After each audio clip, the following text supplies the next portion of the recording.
بسم الله الرحمن الرحيم. الحمد لله رب العالمين والعاقبة للمتقين والصلاة والسلام على سيد الأنبياء والمرسلين وعلى آله وأصحابه أجمعين. أما بعد، فقد قال الله تعالى في القرآن المجيد والفرقان الحميد: يا أيها الذين آمنوا قوا أنفسكم وأهليكم نارا وقودها الناس والحجارة عليها ملائكة غلاظ شداد لا يعصون الله ما أمرهم ويفعلون ما يؤمرون. صدق اللہ العظیم. بزرگان محترم، میرے دینی بھائیوں، اللہ تعالیٰ نے انسانوں کو بے شمار نعمتوں سے نوازا، اتنی نعمتوں سے کہ جس کو انسان گننا چاہے تو نہیں گن سکتا. وَإِن تَعُدُّوا نِعْمَةَ اللَّهِ لَا تُحْصُوهَا. ان نعمتوں میں ایک بڑی عظیم نعمت اولاد کی نعمت ہے. اگر اولاد نہ ہو تو انسان بے چین اور پریشان ہوتا ہے. جب انسان کو اولاد ہو تو انسان کی بڑی ذمہ داری ہے کہ اپنے اولاد کی دینی تربیت کرے، اسلامی تربیت کرے. اگر انسان کی اولاد ہو اور اس کو آدمی دینی اور اسلامی تربیت نہ دے تو بچے کے جو گناہ ہوتے ہیں اس گناہ میں ماں باپ بھی شریک ہوا کرتا ہے. اس لیے بچے کے حقوق میں ایک بہت بڑا حق یہ ہے کہ آپ اپنے بچوں کو دینی اور اسلامی تربیت دیں. تربیت نہ دینے کا نتیجہ یہ ہوتا ہے کہ وہی بچہ جو اپنے ماں باپ کے لیے رحمت ہو وہ باعث زحمت ہو جاتا ہے، وہ زحمت بن جاتا ہے. ماں باپ کی نیک نامی کے بجائے اس کے بدنامی کا سبب بن جاتا ہے. اس وقت ملک کے اندر جو خبریں نشر ہو رہی ہیں، آپ حضرات سن رہے ہیں اور دیکھ رہے ہیں اور پڑھ رہے ہیں، سینکڑوں کی تعداد میں نہیں، ہزاروں کی تعداد میں مسلم بچیاں ارتداد کا شکار ہو رہی ہیں، اپنا مذہب بدل رہی ہیں، مذہب بدل کر دوسرے مذہب میں جا کر وہ شادی کر رہی ہیں. ایک دو نہیں، سینکڑوں نہیں، ہزاروں کی تعداد میں.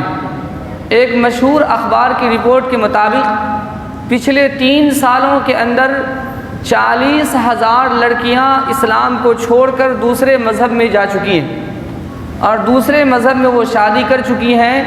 یہ وہ تعداد ہے جو رپورٹ کے اندر ہے، جو درج ہے. اس کے علاوہ کتنی لڑکیاں ایسی ہیں جنہوں نے ارتداد اختیار کیا، اپنا مذہب تبدیل کیا اور غیروں سے شادی کی اور اس کا کچھ آتا پتہ نہیں. یہ تو وہ تعداد ہے جس کی گنتی کی گئی ہے، جس کی رپورٹ ہے. میرے بزرگوں، یہ کیوں ہو رہا ہے؟ اس کے اسباب کیا ہے؟ جہاں دوسروں کی طرف سے بڑی تیاریاں ہیں وہیں ہماری طرف سے بڑی کوتاہیاں ہیں.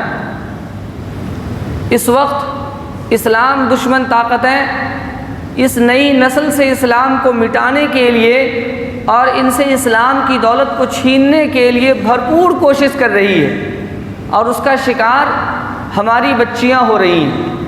باضابطہ اس کے لیے ٹریننگ دی جاتی ہے، باضابطہ لوگ شہروں میں اور دیہاتوں میں اسکول اور کالجوں میں جا کر باضابطہ طور پر اس کام کو کیا جا رہا ہے اور اس کی حوصلہ افزائی کی جا رہی ہے. ضرورت یہ ہے کہ ہم اپنے گھر کو کنٹرول کریں.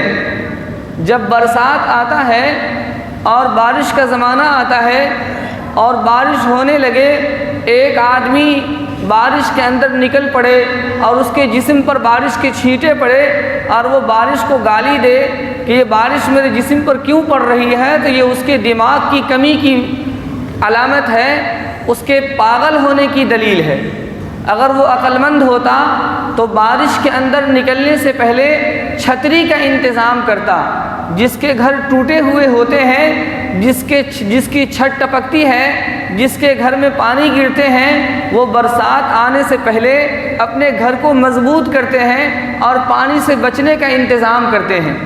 غیروں نے اور اسلام دشمن طاقتوں نے کیا تیاریاں کی ہیں اس سے ہمیں مطلب نہیں، ہمیں تو مطلب اپنے گھر سے ہے کہ ہم اپنے گھر کو کیسے اس سے بچائیں، اس کے لیے ہمیں کیا کرنا چاہیے۔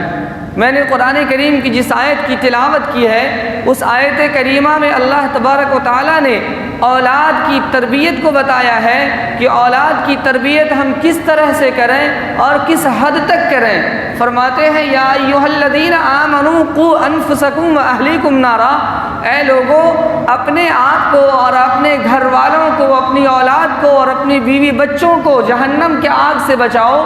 یہ آگ ایسی ہے کہ جس کا ایندھن لکڑی نہیں ہے، کوئلہ نہیں ہے، اس کا ایندھن وقودھا الناس والحجارہ، انسان بنیں گے اور پتھر بنیں گے۔ یہ جو جہنم کی آگ ہے وہ دنیا کی آگ سے بدرجہاز گرم ہے، اور دنیا کی آگ کی اس کے سامنے میں کوئی حیثیت نہیں ہے۔ اس آگ سے بچانے کی کوشش کرو۔ میرے بزرگوں، آج جب ہمارے سامنے یہ سوال آتا ہے، جب کسی سے کہا جاتا ہے کہ اپنے بچوں کی تربیت کیجئے، آپ کی بچی غلط راستے پر جا رہی ہے، آپ کا بچہ غلط صحبت میں پڑا ہوا ہے، آپ کا بچہ دین سے دور ہو رہا ہے، تو ہمارا یہ جواب ہوتا ہے کہ بھائی ہم تو کوشش کرتے ہیں، بچے نہیں مانتے۔ اللہ تبارک و تعالیٰ نے اس آیت کریمہ میں اس سوال کا بھی جواب دیا ہے۔ اللہ تعالیٰ نے آگ کا ذکر کیا اور یہ بتلا دیا کہ اے لوگو، اگر تمہارے سامنے کوئی گڑھا ہو، اس گڑھے میں دہکتی ہوئی آگ ہو، خطرناک آگ ہو، اور تمہارا بچہ اس میں کودنا چاہے، تو کیا اپنے بچوں کو صرف سمجھا کر چھوڑ دو گے کہ میرے بیٹے اس میں آگ جل رہی ہے، گرو گے تو مر جاؤ گے؟ کیا کوئی عقل مند آدمی اپنے بچے کو اتنا کہہ کر خاموش ہو سکتا ہے، چھوڑ سکتا ہے کہ میں نے کہہ دیا، مانے نہ مانے، آگ میں کودنا ہے تو کود جائے، جلنا ہے تو جل جائے؟ کوئی عقل مند آدمی ایسا نہیں کر سکتا۔ جو عقل مند آدمی ہوگا وہ بھرپور کوشش کرے گا، اپنے بچے کو سمجھائے گا، سمجھانے سے نہ سمجھے گا، زبردستی منوانے کی کوشش کرے گا، انتھک کوشش کرے گا۔ پوری کوشش کے باوجود اگر بچہ نہ مانے اور اس کی قدرت سے باہر ہو جائے، جبھی وہ بچہ جل سکتا ہے۔ اپنے آنکھوں دیکھا، اپنے سامنے میں اپنے بچے کو جلتا ہوا نہیں دیکھ سکتا، جس حد تک ہو سکتا وہ کوشش کرے گا۔ اللہ رب العزت نے اس آیت کریمہ میں آگ کا لفظ ذکر کیا اور یہ بتلایا کہ اے لوگو، اگر تم اپنی اولاد کی تربیت کرتے ہو تو کس حد تک کرتے ہو؟ کیا صرف سمجھا دینے سے کام چل جائے گا؟ کیا صرف بتلا دینے سے کام چل جائے گا؟ اولاد کو ایک مرتبہ کہہ دیا، دو مرتبہ کہہ دیا، مانے نہ مانے اور خاموشی کے ساتھ گھر میں بیٹھ جائیں، کیا یہی تربیت ہے؟ اللہ نے فرمایا نہیں، یہ تربیت نہیں ہے۔ تربیت یہ ہے، کوشش یہ ہے کہ جس طرح سے تم دنیا کی آگ سے جلنے سے بچانے کے لیے اپنے بچے کو انتھک کوشش کرتے ہو، اسی طرح اس جہنم کے آگ سے بچانے کے لیے بھی انتھک کوشش کرو۔ اس کے باوجود اگر بچے نہ مانے تو تمہاری باز پرس نہیں ہوگی۔ حضرت نوح علیہ السلام کے لوگ مثال دیتے ہیں کہ نوح علیہ السلام تو نبی تھے، پیغمبر تھے، لیکن ان کے بچے نے بھی نہیں مانا اور اسلام اور ان کے دین کو قبول نہیں کیا، ان کے مذہب کو قبول نہیں کیا اور طوفان نوح میں غرق ہو گیا۔ میرے بھائیوں، جو حضرات طوفان نوح حضرت نوح علیہ السلام کے بیٹے کی مثال دیتے ہیں، انہیں معلوم ہونا چاہیے کہ حضرت نوح علیہ السلام نے اپنے بیٹے کو 1-2 دن نہیں سمجھایا، سال 2 سال نہیں سمجھایا، 900 سال تک سمجھاتے رہے۔ 900 سال تک مسلسل سمجھانے کے باوجود وہ بچہ نہیں مانا۔ نوح علیہ السلام اللہ کے یہاں بری ذمہ ہے، ان سے کوئی پوچھ گچھ نہیں ہوگی۔ کیا ہم اپنے بچے کو 9 مہینہ بھی سمجھاتے ہیں؟ کیا 9 ہفتے بھی سمجھاتے ہیں؟ کیا 9 دن بھی سمجھاتے ہیں؟ 1 بار 2 بار سمجھایا، نہیں مانا تو ہم چھوڑ دیتے ہیں کہ تم جانو، تمہارا کام جانو۔ اللہ رب العزت نے اس آیت کریمہ میں یہ آگ کا لفظ ذکر کر کے یہ بتلا دیا کہ جس طرح دنیا کی آگ سے بچانے کے لیے انتھک کوشش کرتے ہو، یہی کوشش جہنم کے آگ سے بچانے کے لیے بھی کرو، جب جا کر کے بری ذمہ ہو سکتے ہو۔ تو اولاد کی تربیت ہونی چاہیے۔ آج ہماری لڑکیاں غیروں سے شادی کر رہی ہیں، اس کے بہت سے اسباب ہیں، ان میں سب سے بڑا سبب یہ ہے، سب سے بڑی وجہ یہ ہے کہ ہم نے اپنی بچیوں کو اسلام کی تعلیم نہیں دی، دین کی تعلیم نہیں دی۔ انہیں ہم نے یہ نہیں بتایا کہ اسلام کتنا اچھا مذہب ہے، انہیں ہم نے یہ نہیں بتایا کہ ایمان کتنی بڑی دولت ہے، انہیں ہم نے یہ نہیں سمجھایا کہ ایمان سے بڑھ کر دنیا کی کوئی دولت نہیں۔ ہم نے ان کے دل میں یہ نہیں بیٹھایا کہ اگر ہماری جان جائے تو جا سکتی ہے، مال جائے تو جا سکتا ہے، لیکن ہم ایمان کا سودا نہیں کریں گے۔ ہم نے اپنے بچیوں کو صحابہ کرام کے واقعات نہیں سنائے، ہم نے اپنی بچیوں کو صحابیات کے واقعات نہیں سنائے، ہم نے اپنی بچیوں کو رسول اللہ صلی اللہ علیہ وسلم کی تعلیمات نہیں دی۔ اس لیے آج ہماری بچیاں ایمان کی کمزور ہیں اور وہ ایمان کو چھوڑ کر دوسرے مذہب میں جا کر شادیاں کر رہی ہیں۔ ضرورت ہے کہ ہم اپنی بچی کو سمجھائیں، ہم اپنی بچی کو تربیت دیں اور اس کے دل و دماغ میں اس بات کو بیٹھائیں کہ میری بچی دنیا کی ساری دولت سے بڑھ کر اسلام کی دولت ہے، ایمان کی دولت ہے۔ اگر کبھی موقع آئے جان دینے کا تو جان دے دو، دولت دینے کی تو دولت دے دو، مال دینے کی تو مال دے دو، لیکن اپنے ایمان کا سودا نہ کرنا۔ اس لیے کہ رسول اللہ صلی اللہ علیہ وسلم نے اور آپ کے ماننے والے صحابہ کرام نے اور صحابیات نے، امہات المؤمنات نے، امہات المؤمنین نے ہمیں یہ سبق دیا ہے کہ ہم ایمان کا سودا نہیں کریں گے۔ سب کچھ تو جا سکتا ہے لیکن ایمان نہیں دے سکتے ہیں۔ نبی اکرم صلی اللہ علیہ وسلم کے حالات کو پڑھیے۔ آپ صلی اللہ علیہ وسلم کے سامنے مشرکین مکہ آئے اور آ کر کے کہا کہ آپ کو اگر دولت کی ضرورت ہے تو پورے عرب دنیا پر آپ حکومت کر سکتے ہیں، ہم سب آپ کو اپنا بادشاہ ماننے کے لیے تیار ہے، اپنا رہنما مانیں گے اور آپ کی حکومت چلے گی، ہم سب آپ کے حکومت کی نگرانی میں رہیں گے۔ یا اگر آپ کو ضرورت ہے اس بات کی کہ آپ اچھے گھرانے میں شادی کرنا چاہیں تو عرب کی سب سے خوبصورت لڑکی آپ کے سامنے میں حاضر ہے، آپ جو مانگنا چاہیں، جو لینا چاہیں لے لیں، لیکن آپ ایمان کی دعوت کو چھوڑ دیں، آپ اس ایمان کا سودا کر لیں۔ آپ صلی اللہ علیہ وسلم نے فرمایا کہ اگر میرے ایک ہاتھ میں چاند رکھ دو اور دوسرے ہاتھ میں سورج رکھ دو، جب بھی میں اپنے اس ایمان کا سودا نہیں کر سکتا، اپنے دین کی تبلیغ سے نہیں رک سکتا۔ یہ ہے نبی اکرم صلی اللہ علیہ وسلم کا طریقہ۔ آپ حضرات نے بار بار سنا ہوگا کہ شیب ابی طالب میں آپ صلی اللہ علیہ وسلم کو بند کر دیا گیا، آپ کے ماننے والوں کو بند کر دیا گیا۔ ایک دو دن نہیں، ہفتے دو ہفتے نہیں، مہینے دو مہینے نہیں، تقریباً 3 سالوں تک آپ صلی اللہ علیہ وسلم کا اور آپ کے ماننے والوں کا بائیکاٹ کیا گیا، کھانا پینا بند کر دیا گیا، سلام کلام بند کر دیا گیا، ملنا جلنا بند کر دیا گیا۔ ایک پہاڑ کے غار میں شیب ابی طالب جس کا نام ہے، اس میں آپ صلی اللہ علیہ وسلم کو آپ کے ماننے والوں کو بند کر دیا گیا۔ کھانے کی چیزیں ختم ہو گئی، پتیاں چباتے تھے، درخت کے پتے کھا کر کے، سوکھے ہوئے چمڑے کھا کر کے زندگی گزار لی، لیکن اس بات کا سودا نہیں کیا، ایمان کا سودا نہیں کیا، ایمان سے نہیں پھرے۔ یہ ہے ہمارے پیغمبر صلی اللہ علیہ وسلم کا اسوہ کہ آپ نے سب کچھ تو گوارا کیا لیکن ایمان کا سودا نہیں کیا۔ آپ جانتے ہیں صحابہ کرام نے اپنے مذہب پر عمل کرنے کے لیے مکہ کو چھوڑ کر مدینے کا سفر کیا۔ مکہ کو چھوڑنے کا مطلب کیا تھا؟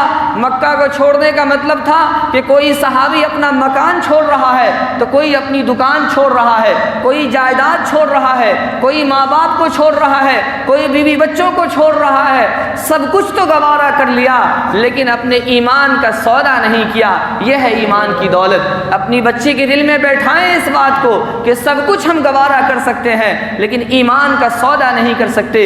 اپنی بچی کو صحابیات کے واقعات سنائے، حضرت سمیہ کا واقعہ سنائے کہ حضرت سمیہ جو 80 سالہ خاتون ہے، ابو جہل نے پکڑ لیا اور ابو جہل نے کہا کہ اے سمیہ تم ایمان سے پھر جاؤ ورنہ میں تمہارے 2 ٹکڑے کر دوں گا۔ اس سمیہ 40 سالہ خاتون نے کہا کہ ابو جہل جو چاہتا ہے کر لے لیکن میں ایمان کا سودا نہیں کر سکتی۔ لکھا ہے لکھنے والوں نے کہ حضرت سمیہ کے دونوں پاؤں میں رسی باندھ دی گئی اور اونٹ کے جسم سے باندھ دیا گیا۔ اونٹ کو دو مخالف سمتوں میں دوڑا دیا گیا اور نازک مقام پر برچھا مار کر کے حضرت سمیہ کے دو ٹکڑے ہو گئے، لیکن حضرت سمیہ نے ایمان کا سودا نہیں کیا۔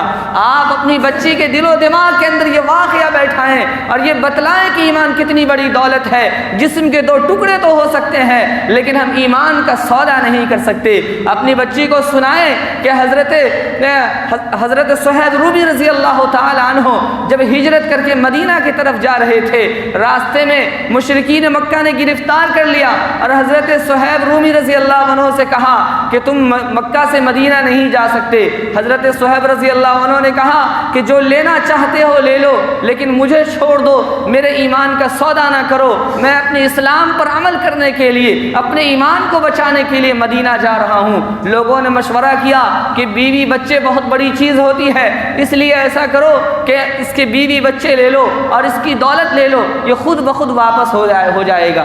چنانچہ مشرکین مکہ نے کہا کہ اے صہیب رومی، تم روم کے رہنے والے تھے، تم مکہ میں آ کر شادی کیے اور یہ بچے بھی مکہ میں پیدا ہوئے، یہ بیوی بھی مکہ کی ہے، یہ دولت بھی مکہ کی ہے، بیوی بھی چھوڑ دو، بچے بھی چھوڑ دو اور دولت بھی چھوڑ دو، تنے تنہا جانا چاہتے ہو تو چلے جاؤ۔ تاریخ نے لکھا ہے حضرت صہیب رومی رضی اللہ تعالی عنہ کے چہرے پر غم کے بجائے ایک مسکراہٹ تھی اور انہوں نے کہا اے اللہ، آپ کا لاکھ لاکھ شکر ہے کہ سب کچھ دینے کے بعد بھی اگر میرا ایمان باقی ہے تو آپ کا لاکھ لاکھ شکر ہے۔ اور حضرت صہیب رومی رضی اللہ عنہ سب کچھ دے دیے اور مدینہ کی طرف چلے گئے۔ جب مدینہ پہنچتے ہیں تو نبی اکرم صلی اللہ علیہ وسلم فرماتے ہیں ربح صہیب نے نفع کا سودا کیا۔ اپنی بچی کے دل و دماغ میں یہ بیٹھائیں کہ اسلام کتنی بڑی دولت ہے، اپنی بچی کے دل و دماغ میں بیٹھائیں کہ ہماری تہذیب اتنی قیمتی ہے، ہمارا ایمان اتنا قیمتی ہے کہ ہم سب کچھ تو دے سکتے ہیں، اپنی تہذیب نہیں دے سکتے، اپنا ایمان نہیں دے سکتے۔ فرانس کا واقعہ ہے، فرانس میں ایک خاتون مروہ نامی لڑکی، نوجوان لڑکی ہے، وہ برقع پہن کر نکلتی ہے۔ لوگوں نے دیکھا، عیسائیوں نے دیکھا، اس پر تانے کسے، لیکن پھر بھی اس نے اپنا برقع نہیں چھوڑا، مجبور کیا برقع چھوڑنے کے لیے۔ مروہ نامی لڑکی نے کہا کہ ہم برقع کبھی نہیں چھوڑ سکتے، یہ اسلامی کلچر ہے، یہ اسلامی تہذیب ہے، یہ اسلام کا حکم ہے، یہ ہمارے ایمان کا حصہ ہے، ہم اس کو کبھی نہیں چھوڑ سکتے۔ مقدمہ ہو گیا، عدالت میں گئی۔ مروہ جب عدالت میں پہنچتی ہے، جج صاحب نے کہا کہ مروہ تمہیں اگر فرانس میں رہنا ہے تو تمہیں برقع چھوڑنا پڑے گا، اگر تم برقع نہیں چھوڑتی تو تمہیں فرانس سے نکلنا پڑے گا، تم فرانس میں نہیں رہ سکتی۔ مروہ نے کہا کہ جج صاحب آپ نے فرانس چھوڑنے کی بات کی ہے، ایک بار نہیں 1000 بار فرانس چھوڑ سکتی ہوں، ملک چھوڑ سکتی ہوں، ماں باپ چھوڑ سکتی ہوں، دولت چھوڑ سکتی ہوں، سب کچھ چھوڑ سکتی ہوں، لیکن اپنی تہذیب نہیں چھوڑ سکتی، اپنے ایمان کا سودا نہیں کر سکتی۔ اور آپ نے تو صرف فرانس چھوڑنے کی بات کی ہے، آپ اگر یہ کہہ دیں کہ زندہ رہنا ہے تو برقع چھوڑ دو تو میں مرنے کو ترجیح دوں گی۔ اتنے ہی میں ایک عیسائی نوجوان اٹھتا ہے اور اپنا ریوالور نکالتا ہے اور بھری عدالت میں اس مروہ نامی لڑکی کے سینے میں گولی داغ دیتا ہے۔ مروہ زمین پر گرتی ہے، عدالت میں مر جاتی ہے، لیکن اس کے بہتے ہوئے خون نے یہ بتلا دیا کہ اے اسلام کی بچیاں، اے اسلام کی بیٹیاں، مرنا ہو تو مر جاؤ، خون بہنا ہے تو بہہ جائے، لیکن اپنی تہذیب نہیں چھوڑیں گے، اپنا ایمان نہیں چھوڑیں گے، اس لیے کہ دنیا کی سب سے قیمتی چیز ہماری تہذیب ہے، دنیا کی سب سے قیمتی چیز ہمارا ایمان ہے۔ اپنی بچیوں کے دل میں بیٹھانے کی ضرورت ہے کہ اسلام کتنی بڑی دولت ہے، ایمان کتنی بڑی دولت ہے، ہماری تہذیب کتنی بڑی دولت ہے۔ صحابہ کرام کی حالت تو یہ تھی کہ وہ مرنا گوارا کرتے تھے لیکن اپنے ایمان کا سودا نہیں کرتے تھے۔ اس لیے میرے بھائیوں، میرے بزرگوں، آج جو یہ حالات پیش آ رہے ہیں، ہماری بچیاں دوسرے مذہب میں جا رہی ہیں، اس کی سب سے بڑی وجہ یہ ہے کہ ہماری بچیوں کے دلوں میں ایمان کی قدر و قیمت نہیں ہے، ایمان کی اہمیت نہیں ہے۔ ضرورت ہے اپنی بچیوں کو دنیا کی تعلیم کے ساتھ ساتھ ایمان اور اسلام کی تعلیم بھی دیں، ایمان اور اسلام کی حقیقت بھی بتلائیں، ایمان اور اسلام کی قیمت بھی بتلائیں، اپنی تہذیب کی قیمت بھی بتلائیں، لباس کی قیمت بھی بتلائیں، پردہ اور حجاب کی قیمت بھی بتلائیں کہ اس کی کتنی بڑی قیمت ہے۔ ہم سب کچھ گوارا کریں گے لیکن اپنے تہذیب کا سودا نہیں کریں گے، اپنے ایمان کا سودا نہیں کریں گے۔ سب سے بڑی وجہ تو یہ ہے کہ ہمارے بچیوں کے دلوں میں ایمان کمزور ہے۔ دوسری وجہ جو ہمارے بچیاں دوسرے کی طرف جا رہی ہے، اس کی دوسری وجہ یہ ہے کہ ہم نے شادی کو مشکل بنا دیا۔ شادی جو سب سے آسان تھا، نکاح جو سب سے آسان تھا، اس کو ہم نے سب سے مشکل کام بنا دیا ہے۔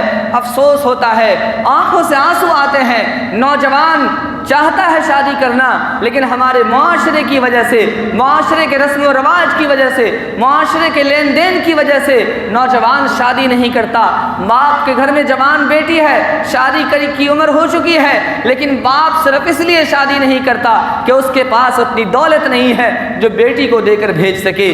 آج ہمارے معاشرے کے اندر جو لڑکیاں چھوڑ کر دوسرے معاشرے میں جاتی ہیں، اس کی ایک بڑی وجہ یہ ہے کہ ہم نے لین دین کے معاملے کو اتنا بڑھا دیا ہے، شادی کو اتنا مشکل بنا دیا ہے کہ ہمارے گھروں کے اندر نوجوان بچیاں بیٹھی ہے، رشتے نہیں آتے، رشتے آتے ہیں تو ڈیمانڈ پوری نہیں ہوتی، اور آخرکار وہ بچی دوسرے مذہب میں جانے کے لیے مجبور ہو جاتی ہے۔ میرے بھائیوں، اس کو چھوڑیے۔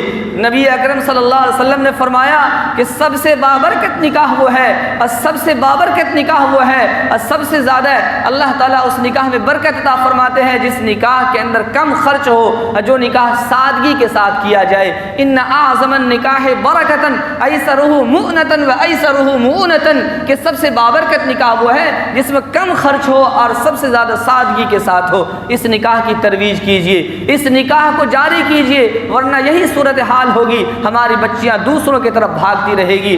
آج حالت یہ ہے کہ آج اگر ہماری بچیوں کو شادی بھی ہو جائے تو بچیاں سولی پر چڑھ جاتی ہے۔ چند سال پہلے کا واقعہ ہے، حیدرآباد میں ایک بچی کی شادی ہوئی، تیسرے دن خبر ملی کہ بچی نے پھانسی لگا لی ہے۔